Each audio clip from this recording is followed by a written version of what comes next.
A 22-year-old Palestinian karate athlete told Xinhua during her daily training in Ramallah that she dreamed of winning medals for Palestine at the 19th Asian Games set to be held in China's Hangzhou from September 23rd to October 8th.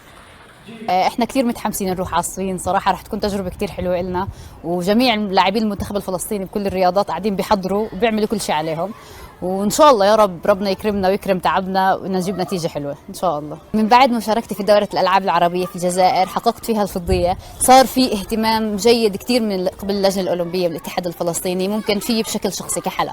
فصار في عندنا معسكر في الأردن شاركنا فيه قبل فترة، في عندنا في النادي هلا على صعيد النادي اللي أنا فيه مدربي كل يوم بيشتغل معي تدريبين في اليوم، جاب لنا مدرب المنتخب الإيرلندي فيتو اشتغلنا معه معسكر لمدة أسبوع، كان كتير أعطانا دفعة كتير منيحة، وغير إنه لسه في معسكرات جاية إن شاء الله رح نشارك فيها بالأردن وبغيرها، فهي كلها من ضمن التحضيرات اللي رح نعملها لبطولة الألعاب الآسيوية.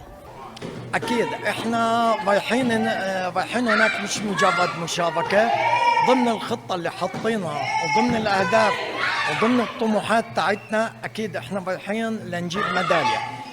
أتوقع إنه حلا بتمتلك خبرة جيدة حاليا وبتمتلك خامة جيدة وصار عندها صقل لهي الخامة. أتوقع إنه راح تكون من المنافسات القويات، واللي الأصل ضمن الشغل اللي بنشتغله أنه تعتلي منصة التتويج وتجيب ميدالية لفلسطين. According to the Palestinian Olympic Committee, Al-Qaeda is one of 100 athletes aiming to win medals for Palestine at the 19th Asian Games.